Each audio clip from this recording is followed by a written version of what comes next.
മഡഗാസ്കറിലെ സർക്കാരിനെ പിരിച്ചുവിട്ട ഒരു വാർത്ത ശ്രദ്ധിച്ചിരുന്നോ?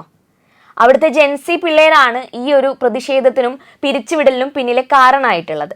അടിസ്ഥാന സൗകര്യങ്ങളായിട്ടുള്ള വെള്ളവും വൈദ്യുതിയും പോലും ലഭിക്കാതെ വന്നതോടെയാണ് ആൻഡ്രി രജോലിനയുടെ നേതൃത്വത്തിലുള്ള മന്ത്രിസഭയെ അവർ താഴെ ഇറക്കിയത്.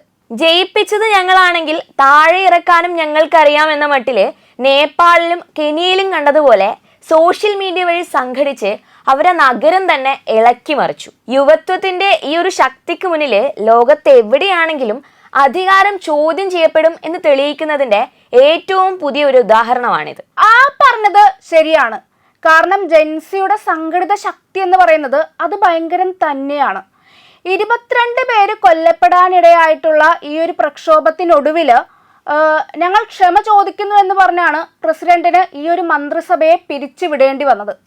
2023 അധികാരത്തിലെത്തിയ സർക്കാരാണ് ഇപ്പോഴും താഴെ ഇറങ്ങിയിരിക്കുന്നത്.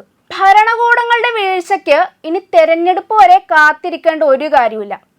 ഇപ്പോൾ കെനിയയിലും അതുപോലെ തന്നെ നേപ്പാളിലും മഡഗാസ്കറിലും ഒക്കെ കണ്ടുവന്നിട്ടുള്ള ഈ പ്രതിഷേധം ആഗോളതലത്തിൽ തന്നെ വലിയ മാറ്റങ്ങളാണ് കൊണ്ടുവന്നിരിക്കുന്നത്.